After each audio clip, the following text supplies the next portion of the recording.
all the things that I have held dear, the vanities that whispered in my ear, what would I do if they all disappeared?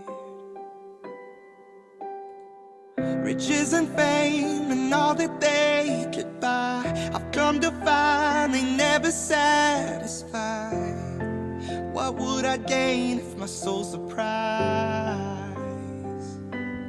I don't wanna love what the world loves, I don't wanna chase what the world does. I only want you, I only want you.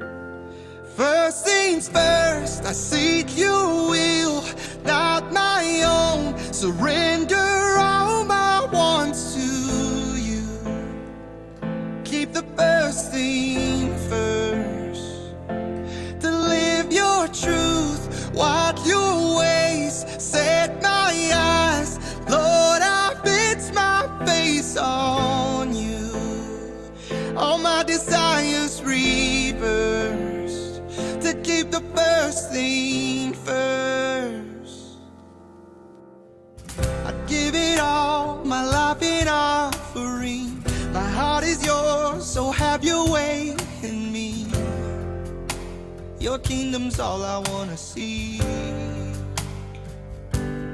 I don't wanna love what the world loves, no, I don't wanna chase what the world does. I only want you.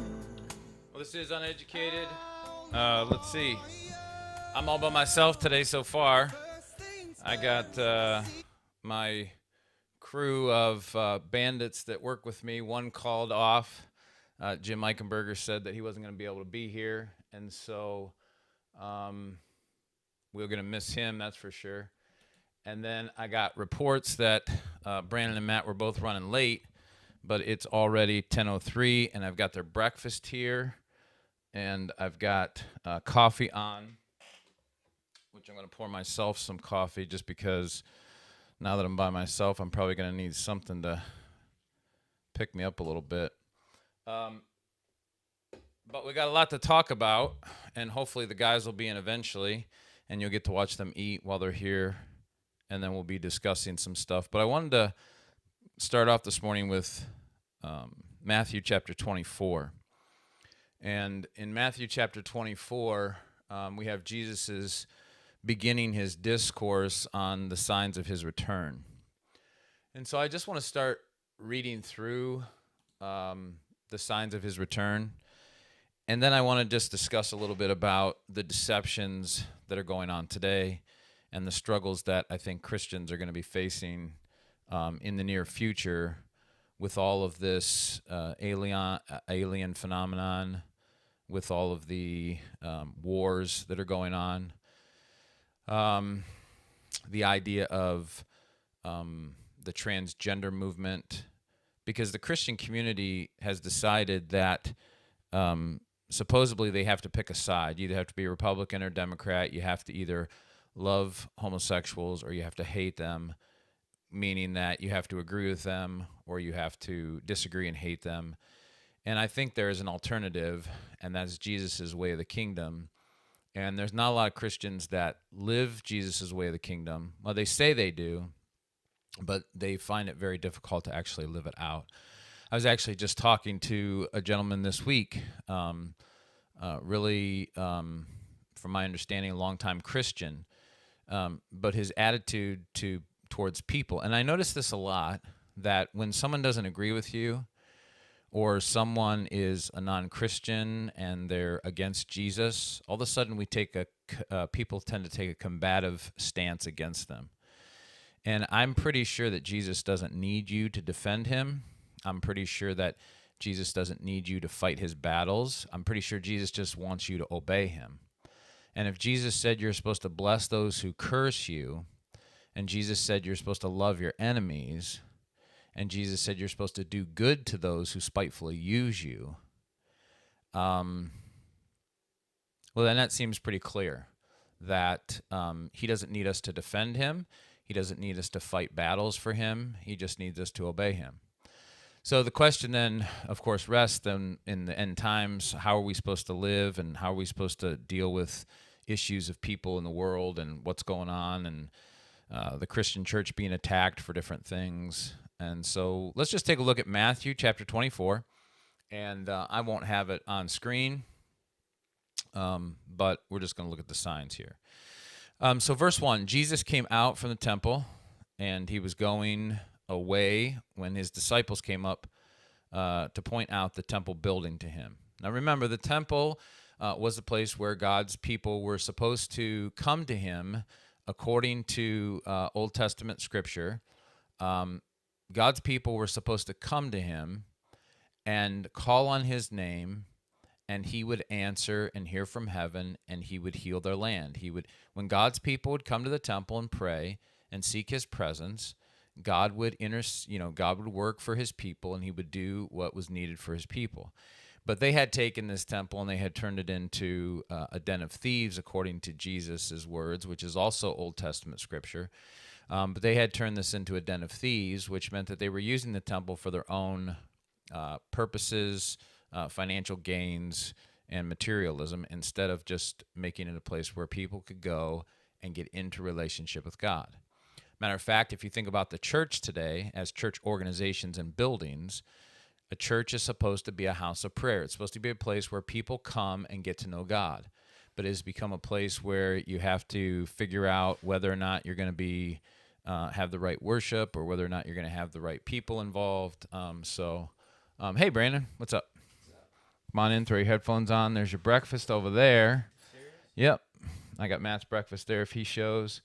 There's a cup there for coffee and that. So we're going to be I have in... to marry you. What's that? I have to marry you. Hey, I'm not available, but if I become Mormon, I can have more than one husband or wife, I guess. You can be gay, Mormon? I would think you could be a gay Mormon. No? It wouldn't work? Maybe not. But if you did the transgender thing, then it might be all right.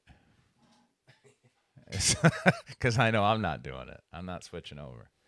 No. All right. Well, it's good to have you here. It's good to see you here, safe and sound. What'd you do? Have a long morning or long night? No, so we've been sleeping in the bedroom. Oh, finally? Well, on the air mattress. Okay. I still got to grout the floors and all that. Yeah. So I set the little computer up, Right. like his background noise, Right. and I charge my phone from it. Okay. Well, my phone starts ringing about 4 in the morning, every morning. Okay. And Sarah took my phone and hit mute and then fell back asleep with it. Yeah. So she was sleeping on it, and I can see how that'll happen. yeah, now I'm late. Yep. Well, it happens. All right. Let's see.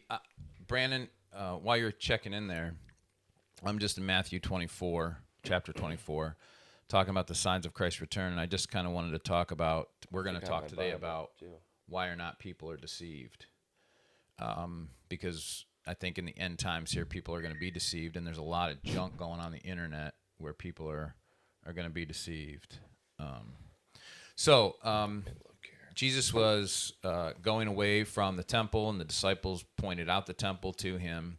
And I just talked a little bit about the temple. And then verse 2, and he said to them, do you not see all these things? Truly I say to you, not one stone here will be left upon another, which will not be torn down. Chapter what again? Chapter 24. And that was verse 2. And so Jesus clearly is making a prophetic statement that the temple will be torn down. And that happened in 70 A.D. So about 40 years after his death, crucifixion, and his resurrection, the temple was torn down. Verse 3, as he was sitting on the Mount of Olives, the disciples came to him privately, saying, tell us, when will these things happen, and what will be the sign of your coming and of the end of the age? And Jesus answered and said to them, see to it that no one misleads you. Now this is the key verse that I was wanting to talk about today. See to it that no one misleads you. And as Christians, we are living in a culture now where we've got a ton of people looking to all kinds of other things to fulfill their life, but now we've got a government and a culture that's looking after alien phenomenon and UFOs and other green people from other planets, the demonic realm. We've got satanic worship on the uprise. We've got transgenderism. Come on in, man. All right, we finally got Matt here today. You brought food up? Yeah, Okay. Matt's gonna relax today. His first time back here in 2 weeks. He's gonna relax and just hang out. So let's see, Matt. We're in. Yeah, you can pull that in. We're in Matthew. I put your headphones here. Oh, okay. We're in Matthew chapter 24, and we're gonna get into the whole. Well, we're gonna get into a lot of stuff, but I just wanted to bring up this one verse. And this Matthew chapter 24, verse 4, and that's Jesus said to his disciples, see to it that no one misleads you. And so we're going to talk about that a little bit today. But before we do that, Matt, since you're here, why are you running late, dude? I was buying fireworks. Huh? I was buying fireworks. Were you really? Fireworks shenanigans.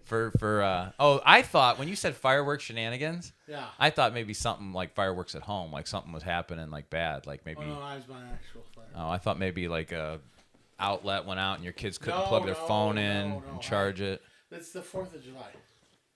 And I like things that explode. I hear you. Where'd you go? Phantom? No. Black market. All right. I found some. Okay. Well, Phantom's not. I still have to go back at 4 o'clock. Oh. I'm waiting on a special package. Are they? Are they putting those rockets that Brandon showed us that clip on the other day? That he set that little clip. Are those the kind of rockets you're getting? I think so. We haven't heard from you in a month. Has it been a month? Almost. No. 2 Fridays. 3 Fridays. 3 Fridays we missed them. I wasn't here last. I wasn't here. Nah, it's been 2. I know. I feel like it's been a while. Yeah. I think it's been a month. Dude, It's all right. I didn't realize I was such an integral. This church is built on a shaky stone in the middle of the basement. True. Goodness. All kinds of things go on. Yeah. Well, it's not. I think it's just we miss you, Matt. Hey, listen, I appreciate that. Yeah. That makes me feel pretty swell. Yeah. I feel pretty swell. But anyway, yeah, I had. When you're dealing in some of these things, sometimes the people are maybe not as dependable as they could be. Mm-hmm. So it was like, yeah, come now. Oh, that's not what I thought we said. And then it's like, I'll have it here at 4 o'clock. I'm like, okay. So I'm going back there again. That's the industry. Yeah. Fireworks, drugs, Sex trafficking. underground moonshine.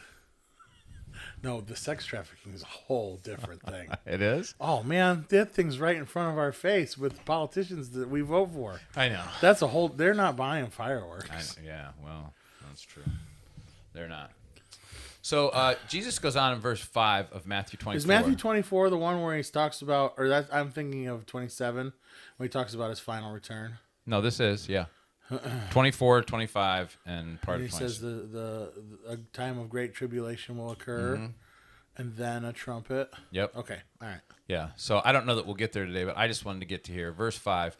For many will come in my name, saying, I am the Christ, and will mislead many. Verse 6. You will be hearing of wars, rumors of wars. See that you are not frightened, for those things must take place, but that is not yet the end. For nation will rise against nation, and kingdom against kingdom, and in various places there will be famines and earthquakes. But all these things are merely the beginning of birth pangs. And then it says in verse 9, then they will deliver you to tribulation and will kill you, and you will be hated by all nations because of my name. Now, we'll just stop here, and now we'll get into some of the topics that are being generated around the globe right now when it comes to some of the things that we've been talking about. Because I just brought up this premise today that there are a lot of Christians today that are in jeopardy of being misled because of all the things that are going on in the world today. This culture is pulling people away from the true gospel, and they're going to be deceived and misled in another gospel. And what I'm saying is, whether it's the UFO gospel, whether it's the idea that you need to be a part of a people that hate transgenders and homosexuals, and like you need to stand on one side here and they're on the other side and we're going to kill all them, or whether it's the sex trafficking or whatever it is, the gospel has one thing in mind, and that is salvation through the death and resurrection of Jesus Christ, and that it's free and open to all people, and that we are called to obey Jesus, not to defend him, not to fight for him, but we're called to obey him, meaning bless people who curse us, pray for those who spitefully use us, love our enemies, those kind of things. And so these are the kind of things where eventually I think the world is trying to get us in another side or another place. And we could say Republican, Democrat, but it doesn't matter. It's not just that. It's they want to get us in another place so that we're not actually living out the true gospel. And so let's just talk about that. So for instance, we'll just go with the sex trafficking, because you said that's a whole nother ballgame. Just this, this coming week, July 4th, Jim Caviezel, the actor in The Passion, who played the Christ in The Passion. That was a pretty interesting video. Yeah. Now, so he's got coming out with The Sound of Freedom. It's a new movie on sex trafficking. He portrays the real life guy who I think is an ex-Navy SEAL who several years ago started going in and rescuing children. And so it's based on a true story. It's based on a true story. Okay. Yeah. But now he's like all out because he's got 3 kids of his own that he adopted from China, I believe. And so he's going all out in this whole ploy against, hey, there's a shadow government that's been trafficking kids and we need to stop this stuff and all that kind of stuff. But at the same time, he's sitting in a Sean Ryan interview and he's holding his rosary and he's telling Sean Ryan things about the Michael the Archangel and all this stuff. So yes, he's doing a really awesome thing. Like, I want to be doing what he's doing too. Like, I want to be going and trying to stop sex trafficking. Maybe he's making Michael his God. Well, what I'm saying is that there's a lot of people doing good things, but there's still a gospel that everybody's preaching, like a different gospel. Like, his gospel is going to be like the Catholic gospel of works and rosary and things like that. Yeah. And so we're listening. See what you're saying. We're listening to him, and he's like a really cool guy. And Don't you think there should be some action? No, yeah, I want to be a part of that. How? All right, let's just take this right. What's that? Me too. You too? Of the action. I agree 100%. I want to be a part of that. I want to go in and storm rooms and get kids out. See, I don't. Oh, okay. I don't want to get shot. All right. But I can work satellites and stuff. Okay, we'll hook you up. Drones. All right, we'll hook you up. All right, listen. At what point do you say, I guess if you want to go purely by like Old Testament and the Bible, and like even people are like, well, David used to fight battles. Well, God would go before him and win. Right. So did God tell David, go fight these Amalekites? Yeah. So we're waiting for that, I guess. Mm-hmm. But is anybody listening? Well, that's the key. Or are people like Jim Caviezel listening, and they're doing the fighting because no one else will? It might be, and that's one of the things where I'm like, okay, I'm all for doing justice because God says that's what we're supposed to do. We're supposed to do justice. Do we just love keep mercy. letting them pound us on the nose? Like, it's getting worse and worse. I know. It's getting to the point where people are being thrown in jail. Like, right before our very faces, freedom of speech is disappearing.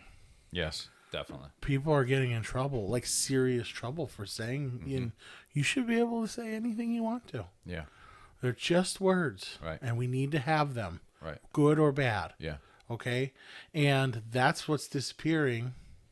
And how far do we let it go? Right. Until we're the last ones standing there and we're like, oh, crap. No, I hear what you're saying. Were you going to say something, Brian? Yeah, I've been in Jeremiah for a minute. Yeah. And I like this verse 28, chapter 2. Okay. It says, but where are your gods, which you made for yourself? Let them arise if they can save you in your time of trouble. Yeah. It's almost like a Egyptian thing, like a Pharaoh thing. Yeah. Yeah. And we're still doing this texty Bible study for Exodus, me and Bob and Joe. And we were in chapter 17, and it's just like, it's the same thing. Like, these ding-dongs are like, I'm complaining in the desert. Yeah. Nobody loves us. And it's like, Right. People don't live in the desert, you stupids. I know. And I made the statement. I was like, it's weird for as beings, our only job is to love God. So that means we're created to love, Right. which is unique to human beings, and we suck at it. Like the one thing we're made to do, Yeah. we suck at it really bad. I know. We're only worried about ourselves. Right. So I come back to like what even Brandon's Jeremiah passage it starts off in Matthew 24 that they were at the temple and they're going away from the temple and they point out the temple to Jesus. And then he makes the comment, this temple is going to be destroyed. But that temple was actually in the Old Testament. It was the place where people were supposed to go so that they could grow in their relationship with God. They were supposed to pray there. They were supposed to seek God. When they were going to battle, they went there to call on God so that God would fight the battle for them. And you just said it earlier. We don't do that. That's why we suck at loving people. That's why we create other gods, right, idols, things in our lives. Mm-hmm. I mean, instantaneously. Mm-hmm. From Sunday morning at church to Sunday afternoon. Yeah. It's that fast. Yep. And that's what we do. We are terrible at loving God. We are. And which means then we're going to be even more terrible at loving people. Yeah, I forget people. My gosh, they're weird. Which is why then it's so easy to look at a sex trafficker and automatically say, hang him. Which I'm all for that in the sense that justice needs to be served. It needs to be stopped. But can you stop it and still love the sex trafficker? That's the God thing. Because even in Ezekiel, God says, I do not hate the wicked. Matter of fact, I don't want the wicked to perish. I want them to come turn away from their wicked ways and be saved. So even God doesn't hate the wicked. He wants them to be saved. So ultimately, you look at that as the pedophile. I mean, that's crazy. Well, I think you have things to look at in your life if you feel like you could be the one who could pull the trigger. I think that's why the smart way to handle it is to have a jury. Yeah. To have a system to handle execution. Right. Because if you are like, I could shoot him. Right. Well, I think you have things that you probably should analyze in your life. Oh, I would agree. I would agree.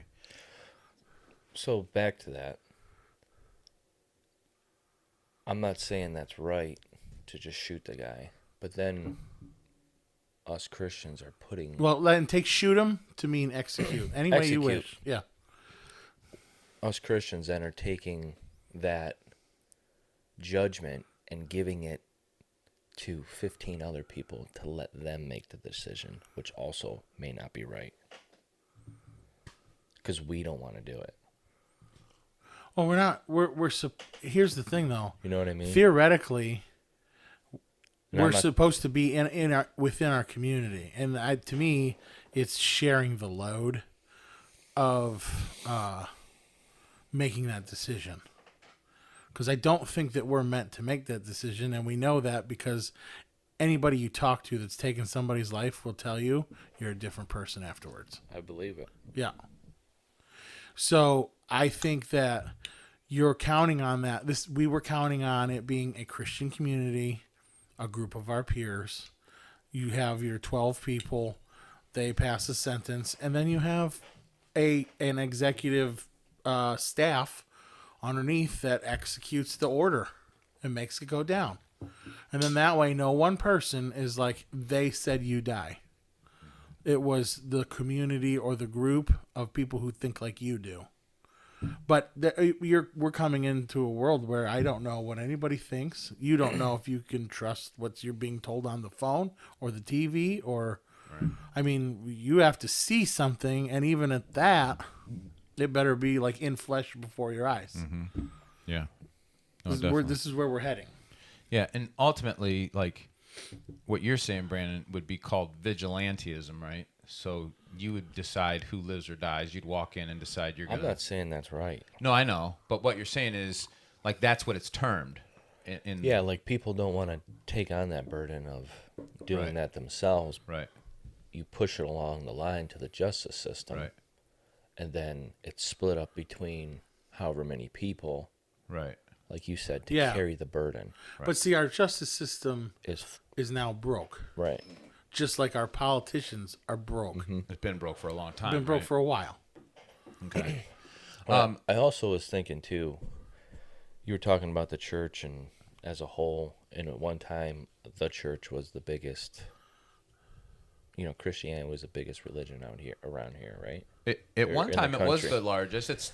I think it still is, supposedly, according to statistics, but I think it's ready to be surpassed. But I wonder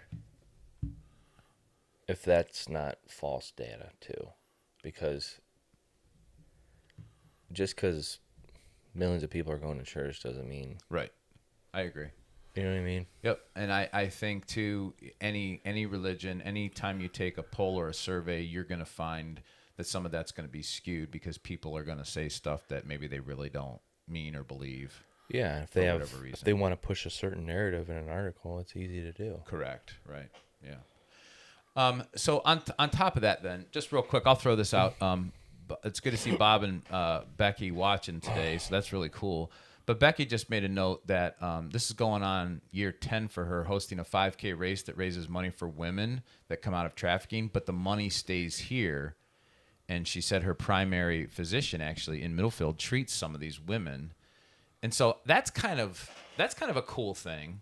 Like, we were struggling. I know Matt and I and some others, we had conversations, and not that we were trying to necessarily judge, and yet at the same time, it's easy to make judgments. But when we had a young lady come and speak to us about some stuff they were doing in another country, we were like a little skeptical because we're like, okay, we're getting these women. Supposedly, we're helping by buying something and getting these women out of supposed sex trafficking or bad situations in another country. But then they're going to work in a factory for like $2 an hour making these bags that we're buying. That we're buying, yeah. So that was a little strange for us. Yeah. I'm not saying It's they're not. better because they're a slave for the church. Yeah. right. Keep buying Nike shoes. Yeah, yeah. So I mean, I'm not saying she wasn't trying to do a good thing. Maybe they were doing a good thing, and their heart was probably right. But it was just a little weird to us. But Well, it just points to the corruption. But yeah, I mean, are you talking about the race? huh? You talking about the race? The 5K race? Yeah. That she has that they have up in Chardon. Yeah. That's what she's talking about. That the money they raise says that it stays locally. The Well, money that's stays good. here. That's what you want to have. Yeah, I agree. Yeah. I agree, and I could get on board with something like that. You know? Like this thing where it's a national cancer awareness funding project ribbon campaign. Mm-hmm. You have no idea where it's going or Right. how much of it's actually going. Right. I mean, really, these nonprofits, it's trendy to have a nonprofit and say you're helping somebody. Right. And $1 for every 20 is going to the actual thing. Right. You're driving around in a nice truck. Right. Now, here's what I'm wondering. I wonder if Becky could take some of that money, throw it our way for some vests and some military And we'll type go out there equipment, and take and we'll care go of out there and start doing stuff. No, I would never say that. And Matt, you can run the drone stuff from Yeah, here. I still wouldn't say any of these things. No? No. Oh. No, I am It's a non-military. video game. I'm non-military. Yeah. You guys must be talking about a video game. A video Call of game. Duty. Yeah, Call of Duty. So, yeah. You buy us a new PS5. That's what we'll say. You buy us a new Where's PS5. your truck? It's actually at Revax because I found out that the steering column that comes down into the steering box where it latches into the frame, it's rusted out pretty good there. And so it's going to need to be welded and kind of remanufactured so that thing doesn't pop off and I lose steering. And once I get that fixed, then I just got to deal with a little bit of transmission, just a slight transmission leak. And I think it's coming from maybe hoses and So what you're lines. saying is it's not a new truck. It's not a new truck. But I I just did, haven't seen it in your driveway. But I did load. I did load wood from Brandon's twice. Nice. I loaded wood from April's brother, and I went over to Chuck's and got Squatting. some wood. Squatting. So it's pretty good. Is that a F buck 50 or? Yeah, it's an F-150. Okay. Yeah, it's got the 351 Windsor in it. Yeah. So I remember it has got a good motor in it. yeah, and it runs super good. Yeah. So yeah. I like it. Are you gonna paint it camo? I don't know. There's a part of me that I always wanted a Mustang, like a 65, 67 Mustang, midnight blue with just a little Those bit are of two different cars. sparkle. I know. Okay. But I think a midnight blue with just a little bit of sparkle in it, when you see it, it catches the sun, you know? And so I thought, well, I could do the truck that color if I was going to paint it. But then I'm like, I don't know that would look good on a F-150. I was thinking you're going to need a rig for your video games. Oh, Yeah. that's true. Put the flags on the back. Yeah. So then it might look good in midnight blue. You could get Sure, you could download something in Grand Theft Auto, the game. an Make upgrade. it like that. An Yeah. upgrade. You can get a headache rack like Fall Guy, so that your homies can stand in the back and hold on to something. Oh, Yeah. okay. I'll think about it. I mean, in this Mad Max world of ours, Mm-hmm. I mean, Those are good movies. you have to think about some of these things. Mad Max. Yeah. Have we watched those lately? Not lately. But I, as you were I find them a bit cheesy. I can't do it. but I like them. But as you were talking about vigilantism, isn't that what the world actually like wants for the most part? Like everybody says no, that's wrong. But ultimately, when you're watching a movie like that and the bad guy gets it from the vigilante, everybody in the audience is like, "Yeah, he got what he deserved." Well, we have like a instinct in us to be a hero, I think. Yeah. You know what I mean? Like, Sure. protect your family. Yeah. Protect your homestead or... Yeah. I would say that's a thing. Yeah. And So you think, like in a situation like with Caviezel, because this Sean Ryan show's coming out July 3rd, which would be 2 days, I think, right? You think this whole Caviezel thing and Catholicism and stuff, you think as Christians we say, okay, we can hop on board with trying to do justice in the world, but we still need to make sure that we're separate and let people know that there's a different gospel? I think we got to do that at least. well, what's interesting about Sean Ryan is, like, Eddie Penny, I think, came on there, and he kind of maybe helped him find something, maybe. Okay. And then more and more Christians are coming on his show. And Sean's into that psychedelic stuff. I think he's done some more trips since then. Yeah, I think so. And he says he found God there. He met God Yeah. there. But I was listening to him the other day. He's into like binaural beats now. You know, the listening to the noises and Frequencies and frequencies to tune you right and all Uh-huh. that stuff. I don't stuff. Marshall been talking to him? I don't know. But but you don't know what that tune is. I stumbled into. You know what I'm saying? There's no book from millions of years ago that says, yeah, this frequency does this. Right. You might be getting on a frequency that's like demonic. That's what I'm thinking. Well, listen, I was watching some of that stuff. Strangely enough, that you're talking about it. Binaural beats? Well, just like different. So there's There's something to it. So there's A440, which we all tune to. That has become the standard. But prior to there being a standard, people used to tune to A420, A416. You would just say this is A, and now you're tuning your instrument, all your instruments to that. And these are ranges of sound waves? These are hertz, yes, frequency, right? So there's a theory that A440 is demonic, and that that's why this was pushed by the globalist elite.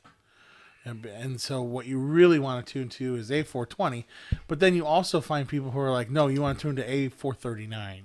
No, you want to tune to A467. So they can't even agree on where we should go from there. Yeah.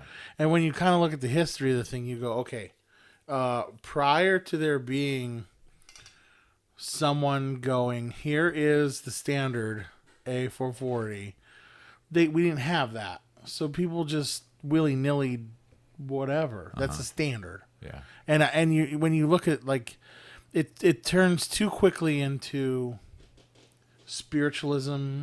Right. It turns too quickly into New Ageism. Yep.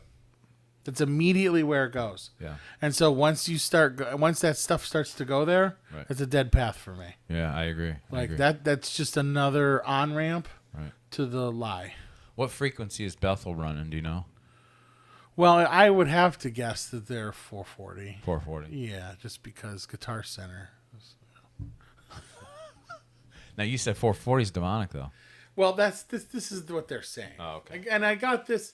So I got this from a guy who was a little bit crazy. He works at a plastic shop in Barberton. That's the best place to get information He from. likes to play piano and do these things, and And he's like, yeah, you gotta play the tuning of David. He kept telling me, play the tuning of David, the tuning of, well, what is the tune? Nobody knows. Right. It's just what you said. There's nothing in a book where they're like, yeah, here's the hertz, and you can get your hertz meter. They didn't know. That's what Marshall just told us in that text, like we were texting the last couple weeks. Yeah. He was telling us that we should be playing a certain hertz. Remember that? Like, and I think that's called the tune of David. He was talking about that. Yeah. No, there's a whole, like, to me. But we don't know what exactly that is. No, there's no possible way to. And maybe David there didn't is. know. It's Maybe not there like, is sound and hertz and how there's something to that probably. Sure, I'm not saying that. But we don't know. It's not a thing, but you can't prove it one way or another. Right. And it's like everything else. If the Bible said, play your A to 420 hertz, well, then we would know. Right. Then we would know. I'm Paul. I'm writing from prison. I want you to remember A 420. Yeah. Nothing like that in the Bible. No, not at all. Although I think the Star Spangled Banner is at 4. If David could be like, I would gather the rock made of white stuff and play it with the wormwood. It would be this long and this wide, and you sand it this many times. And then the tone that comes from it is what God has commanded me to play. Yeah. We could recreate that. Uh-huh. We could do something with that. Somewhere in the Bible, I remember reading that, I don't know if it's Old Testament, but they would have harps. And they play these harps to, I want to say something with evil, right? Well, David used to play for Saul, and when he was vexed with an evil spirit, when David would play music, the evil spirits would leave Saul.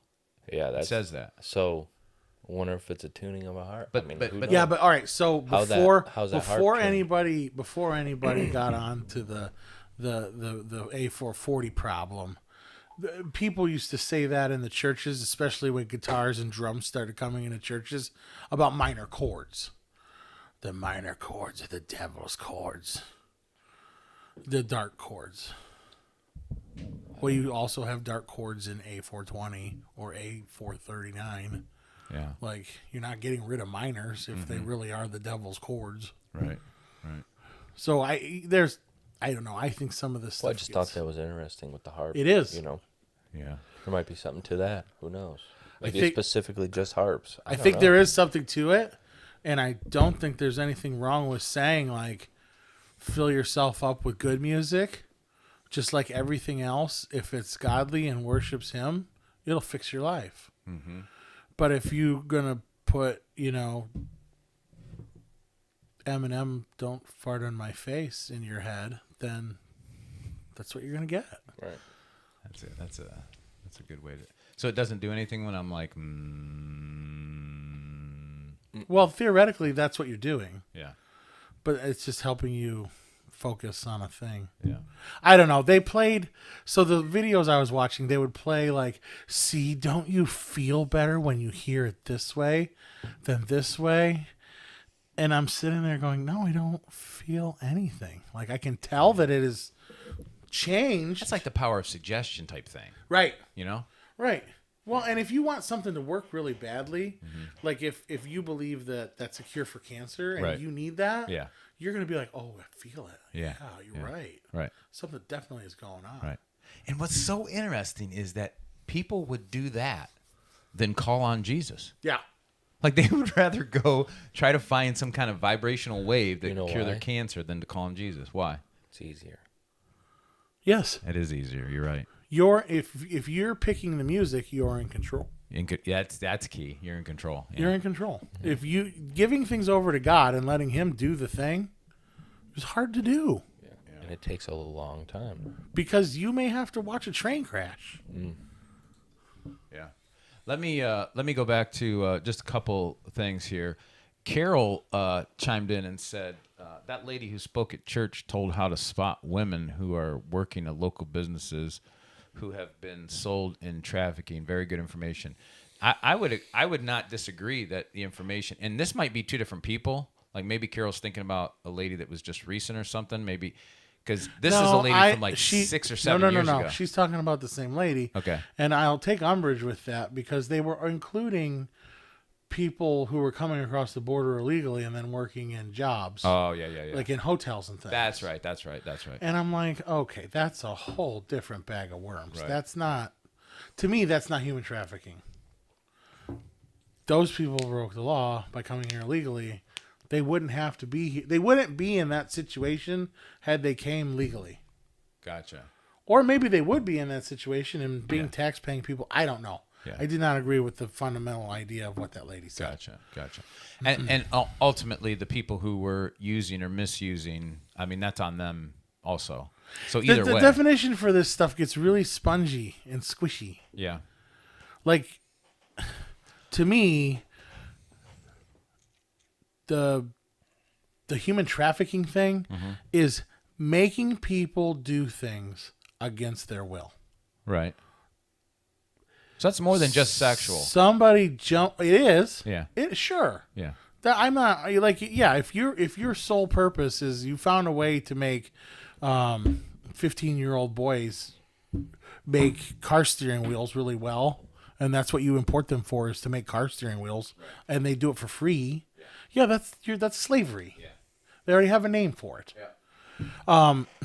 If somebody is like, I'm gonna go across the border because I know in America things get a lot better.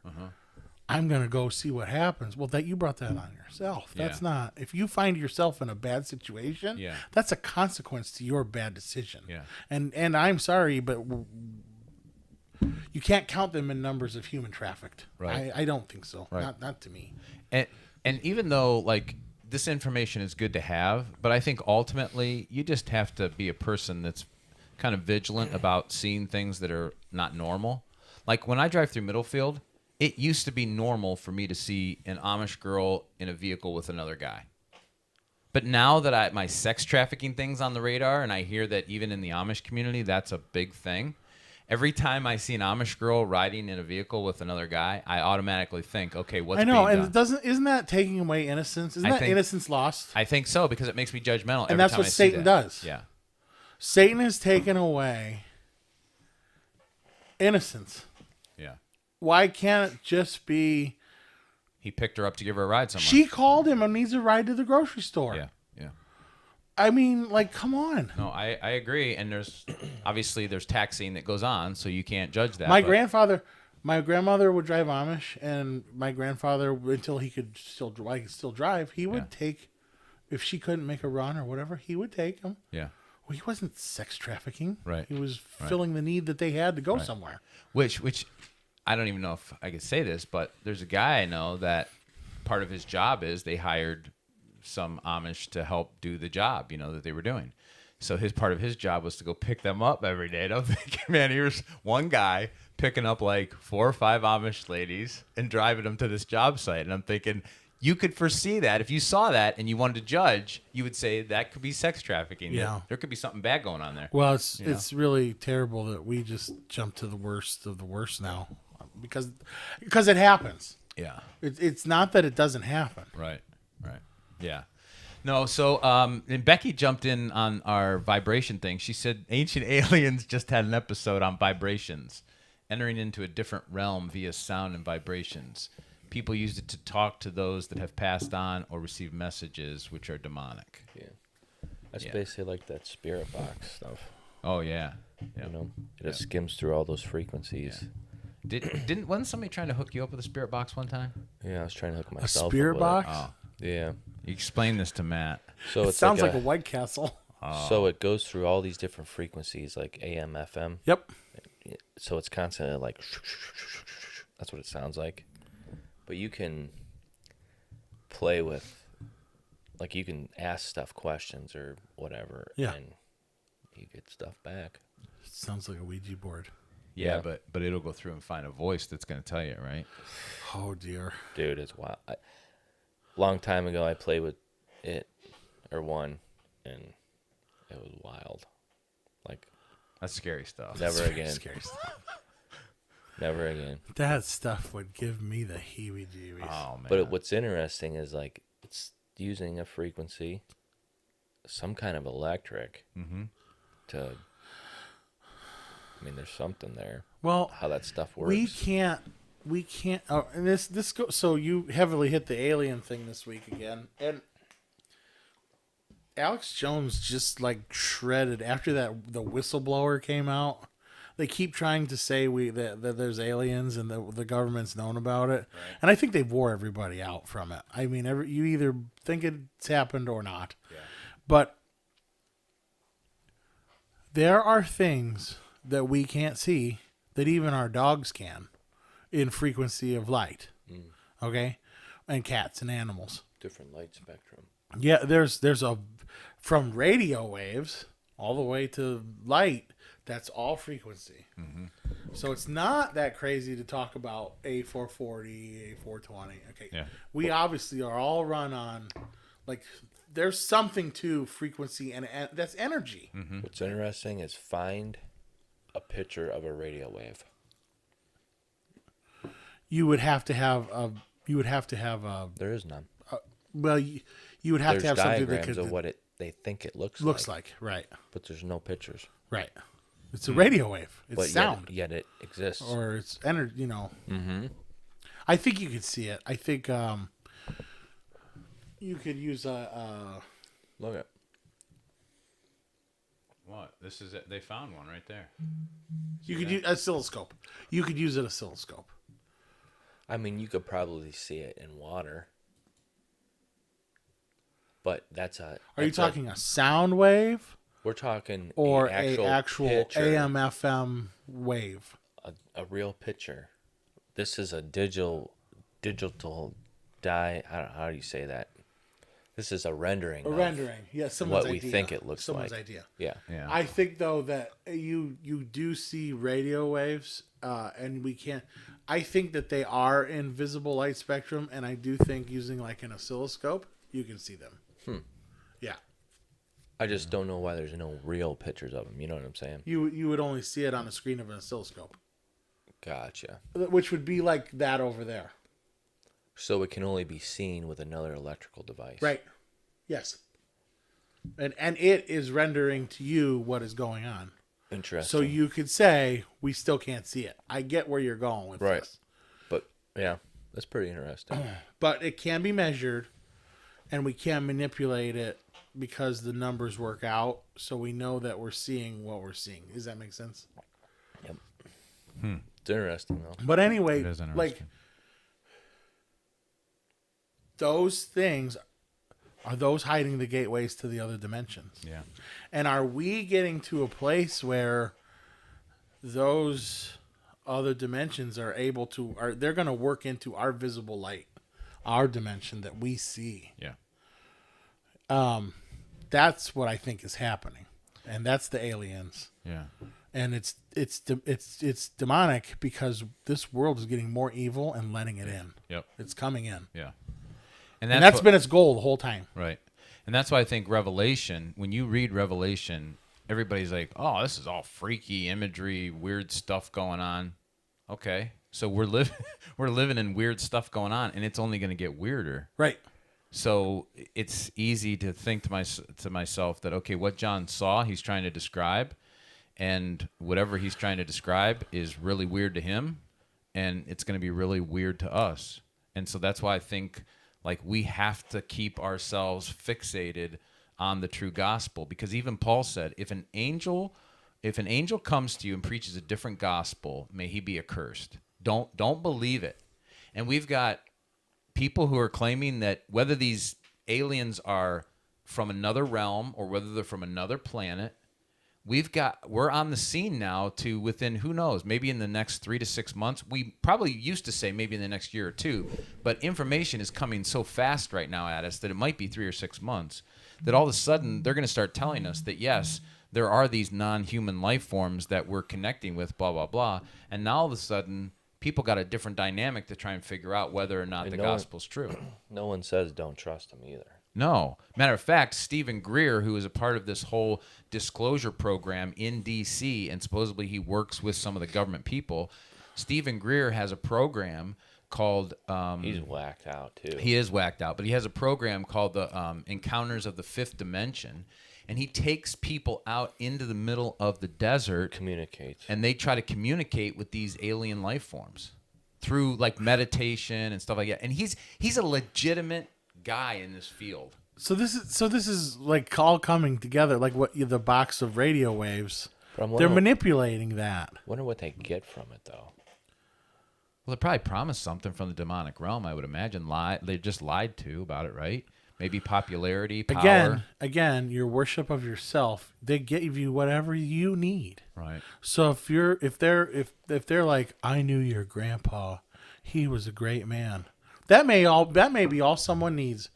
I loved my grandpa. He was wonderful. Oh my gosh, these things are true. I am talking to, the wisest creatures on earth. They're invisible, but they knew my grandpa. Yeah. And that's all you need. You need to feel comfortable. Closure. Yeah, and then they do whatever they want with you. Yeah. You just have to buy into the idea that they exist. Mm-hmm.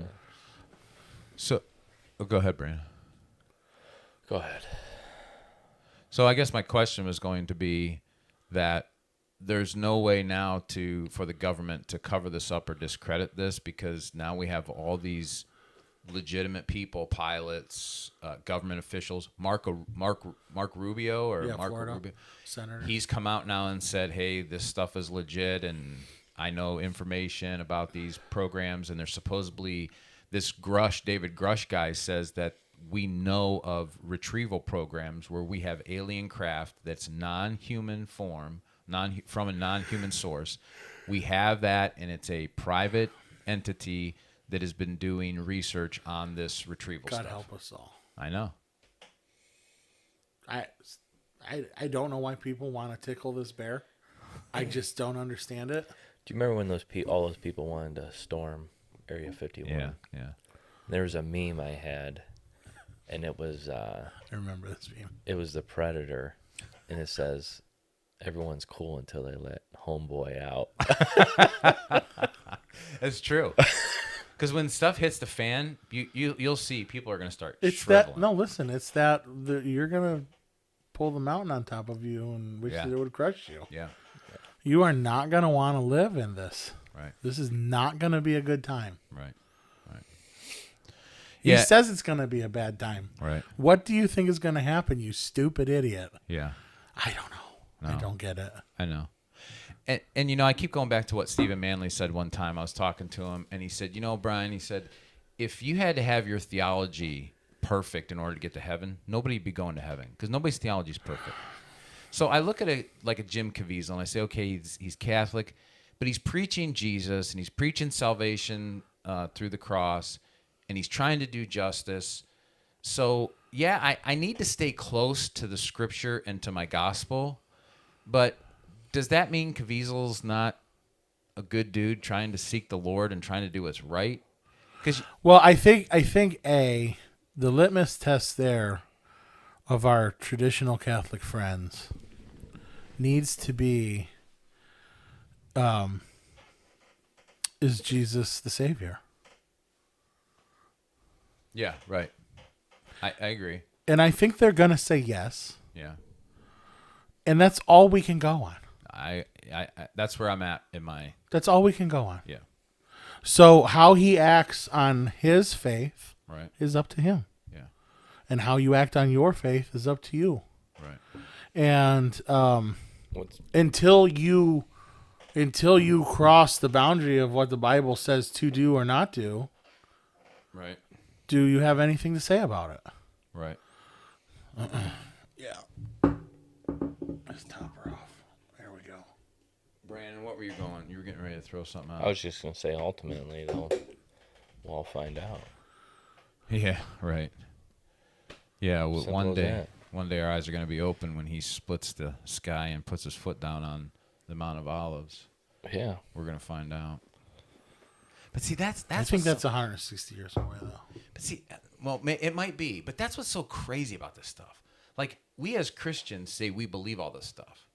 And now the world is going, we believe in extraterrestrials or something from another phenomenon. And we're going, yeah, that's all true. But it's probably demonic. And yet at the same time, I think there's a part of the population of people, even Christian people, who like the UFO thing so much that they'd be willing to accept that as a different gospel. Right. As well. Yep. It's easier. Or when they say, see, there is no God. Right. Because AI is your God now. Right. People are going to take it. Yeah. Because it's going to be convenient and comfortable. Yep. That AI stuff is freaky. Yeah, it's not good. It's not good. I was listening to a Glenn Beck, and then they ask it how to stack like 7 items. Did you listen to that one? Yeah. With the eggs and the pen and the laptop. And the guy's like, yeah, okay. He's like, yeah, I already figured it out. And he said what it has is reasoning. Like, it knows that it's getting human. Crack. Did you listen to the thing where there is a particular AI, I think at Google, and it is learning and growing. And it's exponential what it's learning and growing and knowing, to where this certain guy that he talked to, this expert about AI and how we're going to bad places, at the time he wrote this particular paper, it had the reasoning of a 9-year-old to manipulate I heard that. and tell you what you wanted to hear as an adult. And so basically the kid could tell their parents. Right. To how to manipulate and look how to lie, right? So that was that. I think he said that was 6 months ago, because he's like, whatever. He goes, no. That was 6 months ago. It now has the reasoning ability of a 21-year-old. So in 6 months, it had the ability to tell a lie and what's the word I'm looking for? 10 years every 6 months. Yeah. And that's why I'm saying it's going to be the Antichrist. It's going to, or it's be a channel for the Antichrist. Well, since you've been saying that, I've seen a couple of YouTubers saying the same thing. Is AI Antichrist? And they're coming into that whole thought process as well. They're thinking through it. Yeah, I think it's going to be a thing. Well, just real quick, and we don't have to necessarily close this up, but it's getting close to 11. But at the end of part of this discourse here, he says, many false prophets will arise and will mislead many because lawlessness is increased. Most people's love will grow cold, but the one who endures to the end, he will be saved. This gospel of the kingdom shall be preached in the whole world as a testimony to all the nations, and then the end will come. So I'm really concerned that the gospel message not only has been distorted by selfish and prosperous type of Christians in our community, but the gospel is going to be distorted by all of these new cultural features happening, people saying they're trying to do good or they're trying to connect with the UFO population or whatever. And I think we need to make sure that we continue to preach the gospel from the scriptures, because we even talked a couple weeks ago about how AI is planning, or the World Economic Forum. They're rewriting the Bible. They're rewriting the Bible, yeah. How about obedience brings blessings? Yeah. Disobedience brings curses. Yep, that's Old Testament. Yep. Yeah. And ultimately that is, if you come into our culture, obeying Christ, you will be blessed. To disobey Christ, you will be cursed. You'll find that. I mean, it just makes sense. Now, can you be saved and disobey Christ? That's part of the question we've asked before. Like, can you be a Christian and not be a disciple? Well, can you be saved and disobey Christ? Well, I think you can. That's part of confession. Sometimes we disobey as children. Yeah. So ultimately, we'll be saved. Paul Cawthon. What's that? Paul Cawthon. Give him peace. And he has a little line in there, and he goes, we run around and we sin and we sin and we sin again. And he says, that's just human nature. 'Cause we're all trying to be sanctified. Yeah. We're all trying to be, and this is the Jesus haircut guy on the conspiracy theory channel that we like. What is that thing called? Something End Tom Productions. End Time Productions yeah. with that guy Yeah. with the 160 years away thing. Yeah. Is there a thing to, we are going to sin and sin and sin and sin and sin again. And we have built these ideas, sanctification, which it's biblical. I'm not challenging that. But we've stopped it there when we're not, Paul said, until we die, we're going to fight this. Mm-hmm. Okay. So it isn't that we break every sin in our being and let God, he's going to fix things. I hope you become a better person. But Paul had the thorn in the flesh and the whatever. Was it Paul? Which one was that? Yeah. Some things are just going to be in your life. Yeah. That isn't what's condemning you or saving you. Mm-hmm. That's what the world likes to say that we say. Right.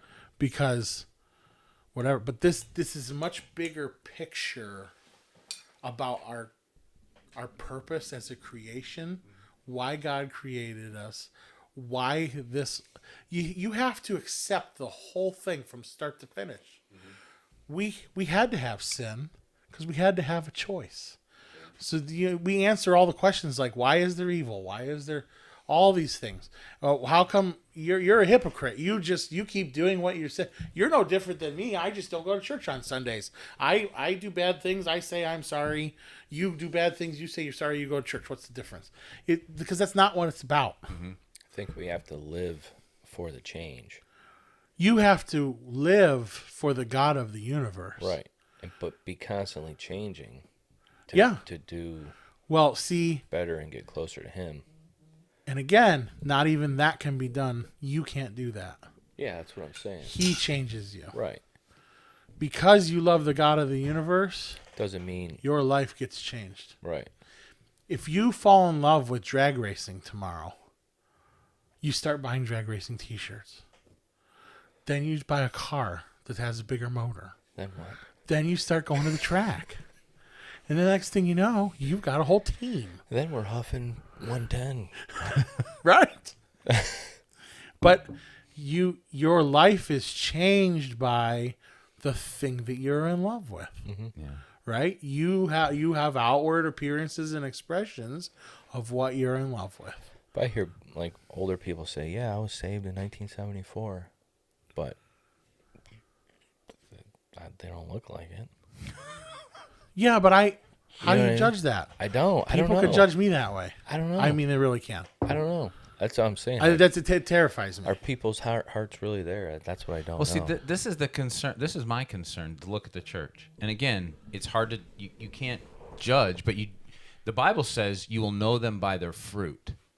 So, if we say someone is in love with Jesus, then why aren't they hating their sin and loving the idea of wanting to be sanctified? Instead, it seems like they're like, I'm just okay living in my sin, and one day God's going to make me perfect in heaven. And that's what I question.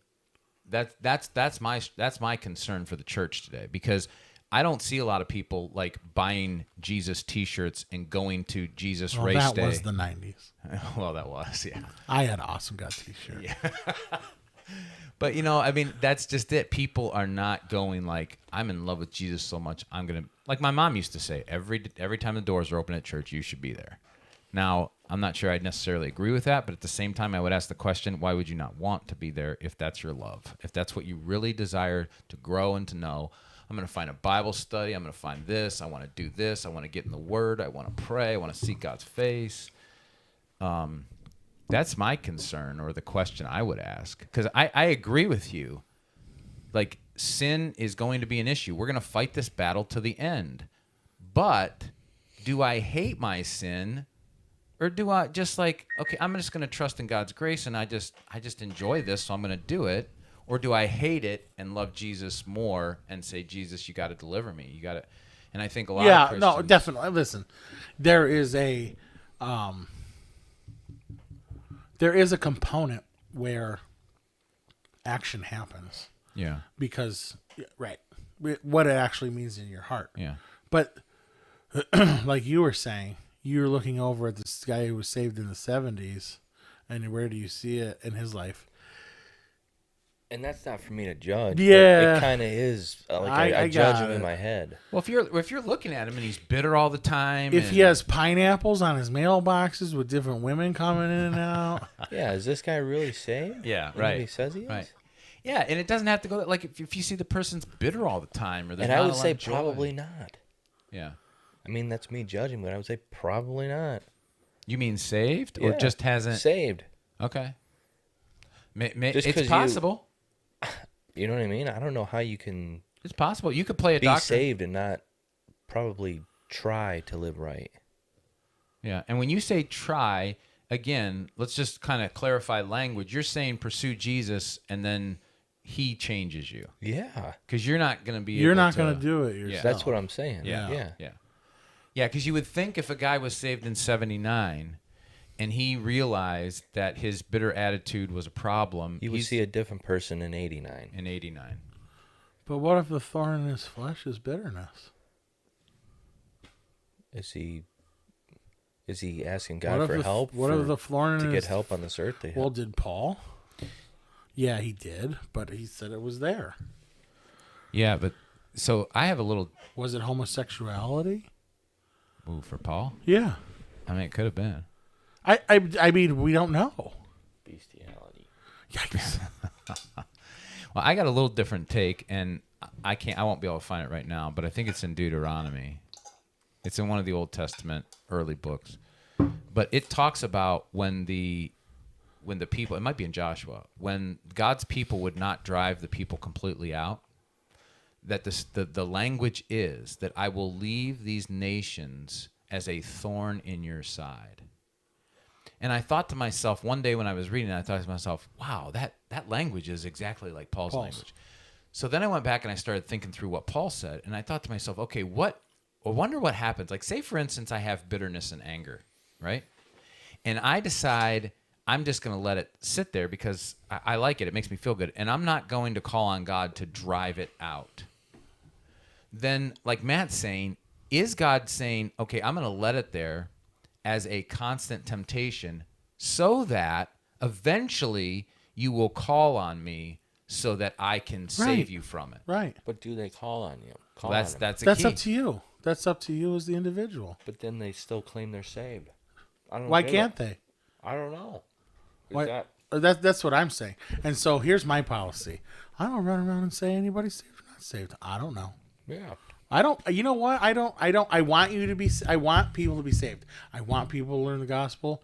I want people to find Jesus because He is the answer and the truth and the way.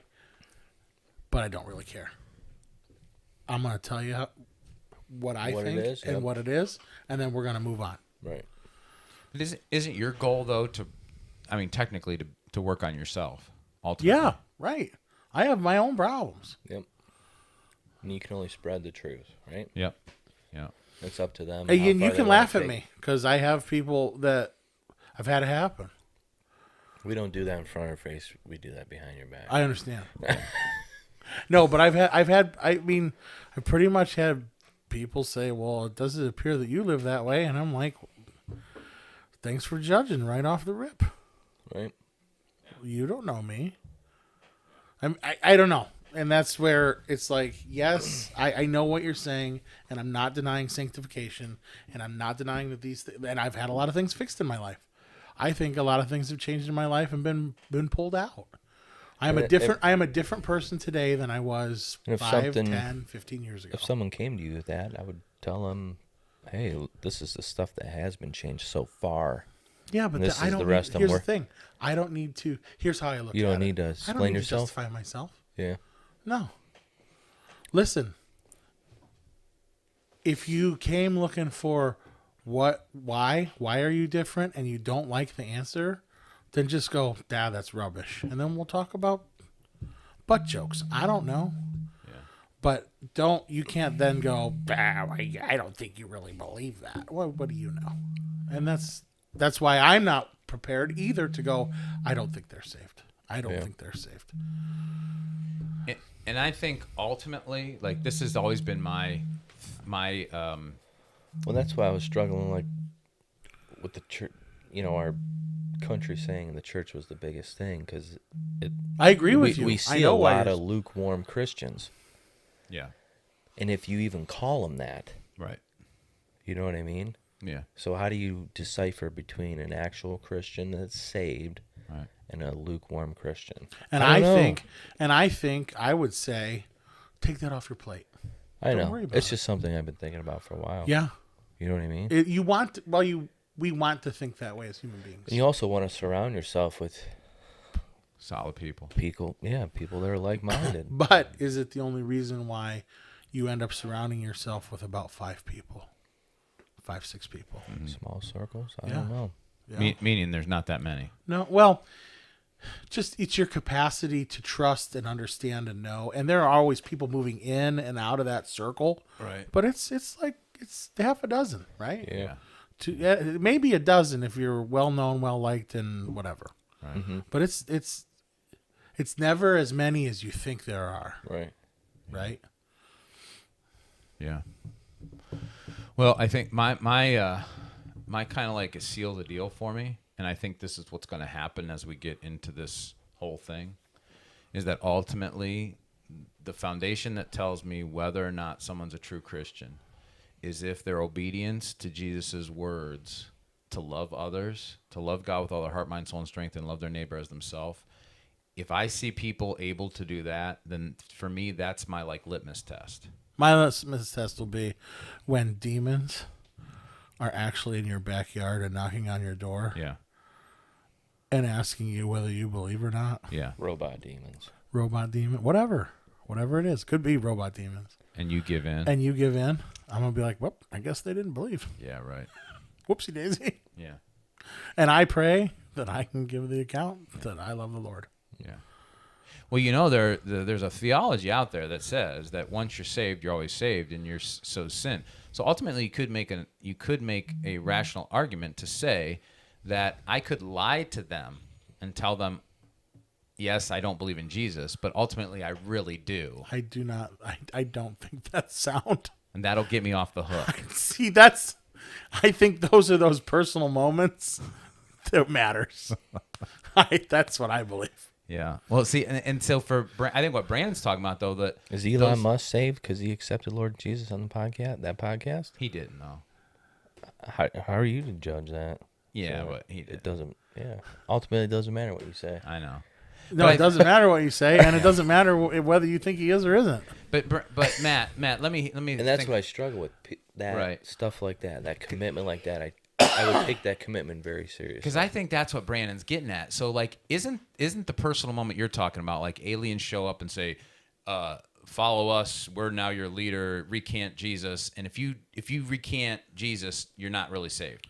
But aren't those personal moments every day, like when all of a sudden you're scrolling through your phone and porn comes on your phone and it says, "Come to me because I want you to watch me and I want you to feel good and I want you to put your trust and faith in something that's not real, but yet I want you," and you go, "Okay, Jesus said this is not for me, but I'm recanting him and I'm going after this."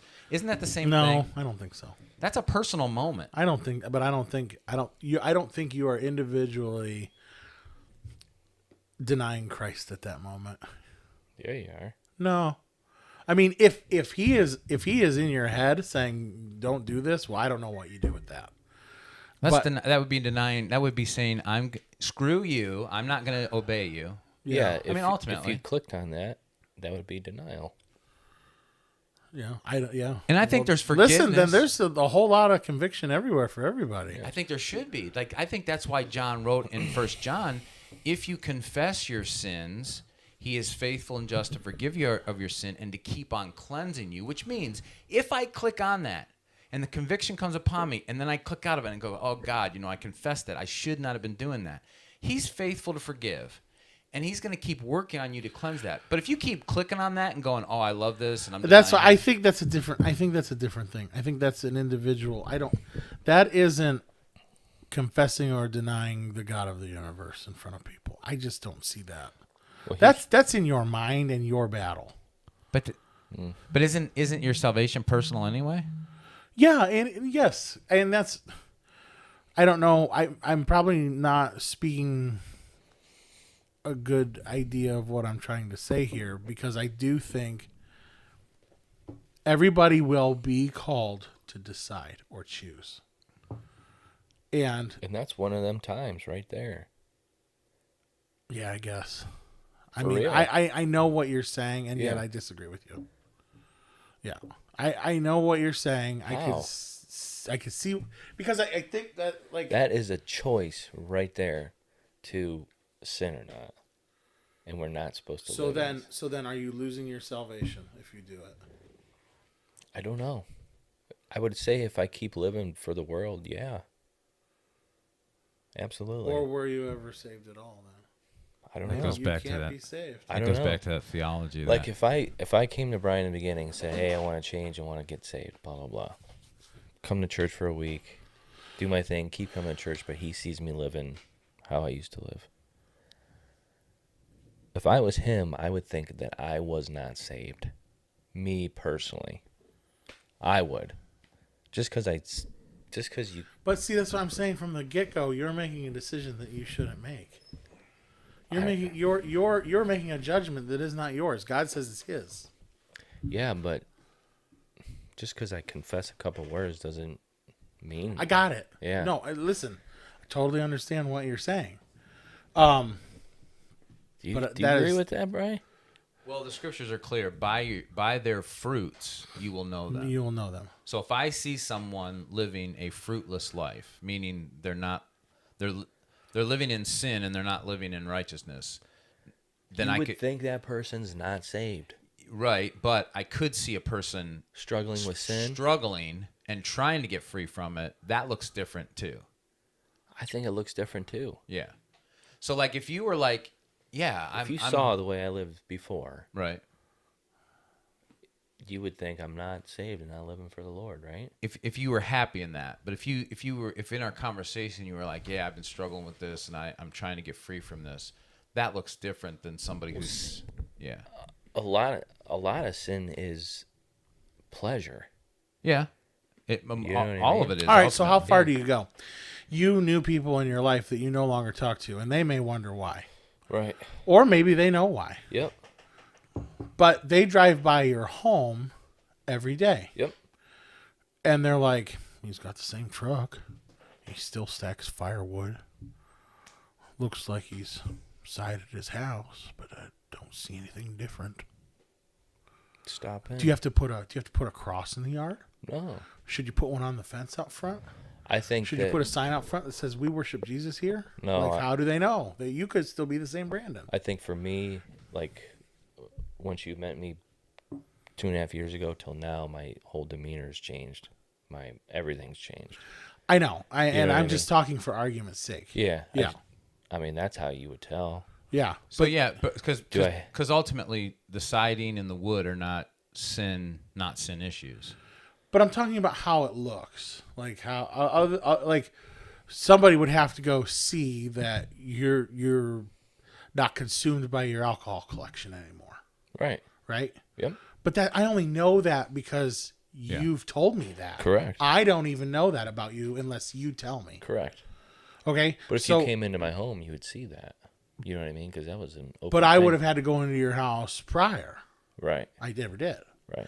These are the things that I'm saying. Like, Did I really you're have an asking alcohol me collection? to make Yeah.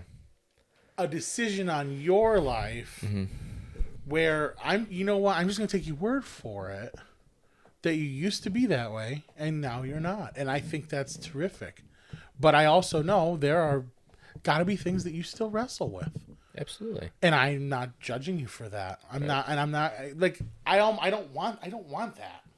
I mean, like, And the thing is that the stuff that I still wrestle with, the majority of that stuff is out of my life. And I think that is due to obedience. You know what I mean? And that's how I think the majority of that stuff can be out of our lives if it's obedience. right. Like that one lady we had on here, with the psychologist lady, Yeah.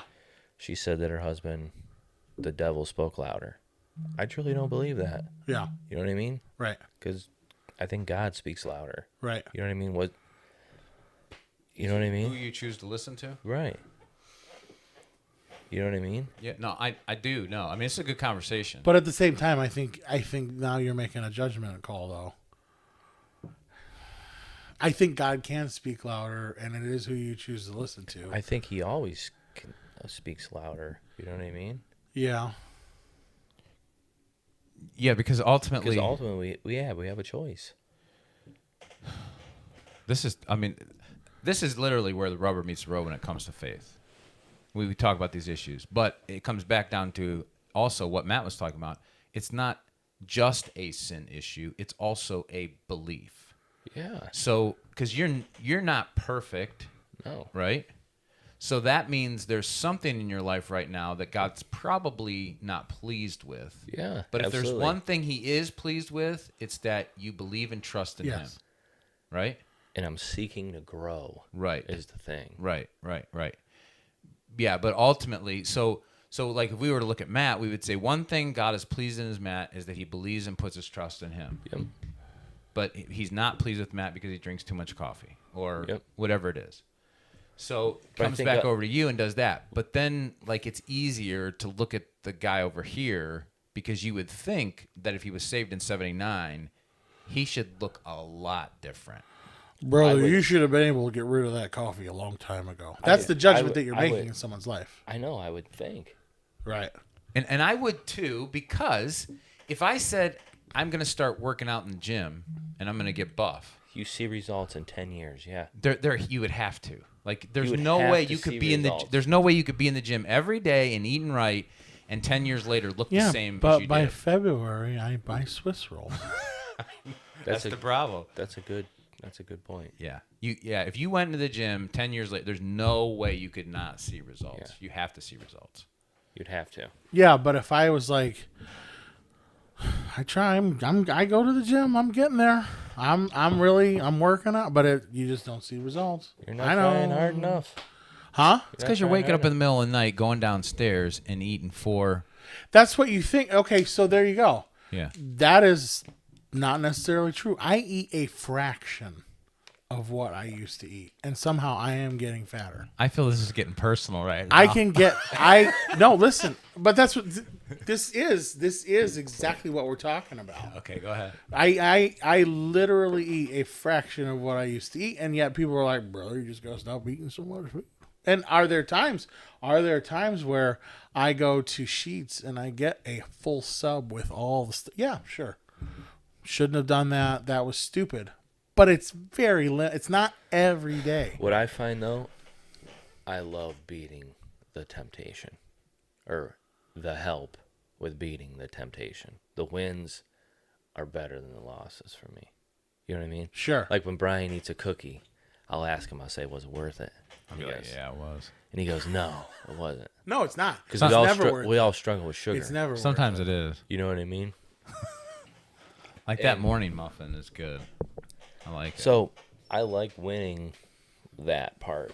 You know what I mean? Yeah. But do we fail? Absolutely. What if I'm not that driven? We're going to need you to be.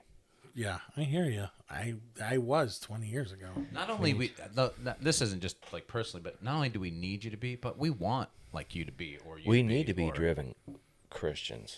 Yeah. Like, could you imagine how many people in the church say we hope Brian is just mediocre? I'll take it. And I mean, I am mediocre. Let's face it. You're gonna have to take it or leave it. But ultimately, they would want to know that I'm striving Yeah. to be everything that God wants me to be. We want the people in the church to be striving. not Yeah, but I just think that coming looks here. I think that looks different for everybody.